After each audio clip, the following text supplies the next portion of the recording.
اعوذ باللہ من الشیطان الرجیم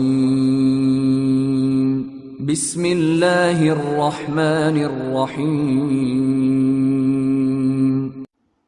فاسألوا أهل الذكر إن كنتم لا تعلمون۔ وعلیکم السلام ورحمۃ اللہ وبرکاتہ۔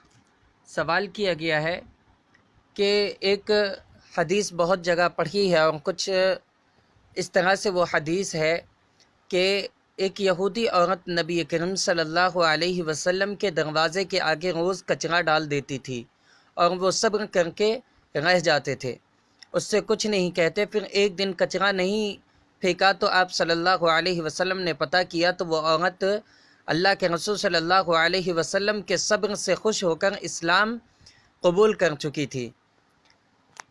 دیکھیے یہ حدیث یا کہہ لیں کہ یہ واقعہ بیان کیا جاتا ہے بہت کثرت سے، اور یہی واقعہ ان الفاظ کے ساتھ بھی بیان کیا جاتا ہے کہ نبی صلی اللہ علیہ وسلم پر ایک عورت کوڑا پھینکتی تھی۔ ایک دن اس نے کوڑا نہ پھینکا تو آپ صلی اللہ علیہ وسلم اس کے گھر چلے گئے، اس کے گھر کو صاف کیا، پانی بھرا تو وہ عورت آپ کا اخلاق دیکھ کر مسلمان ہو گئی۔ اس واقعے کے متعلق حافظ زبیر علی زئی رحمۃ اللہ علیہ فرماتے ہیں کہ اس کی کوئی اصل نہیں ہے، یہ واقعہ جھوٹا ہے۔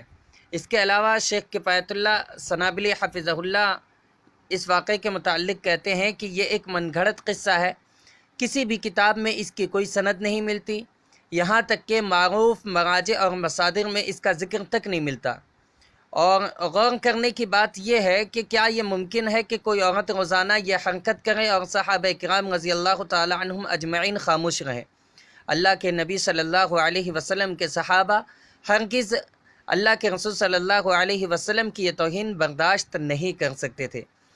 اس کے بعد شیخ کفایت اللہ سنابلی حفظہ اللہ لکھتے ہیں کہ بعض لوگ یہ بیان کرتے ہیں کہ کوئی عورت امام ابو حنیفہ رحمۃ اللہ علیہ کے گھر کے سامنے کوڑا کرکٹ پھینکتی تھی اور اس واقعے کو بدل کر لوگوں نے اللہ کے نبی صلی اللہ علیہ وسلم کی طرف اس کی نسبت کر دی، لیکن اس کا حوالہ بھی ہمیں نہیں ملا۔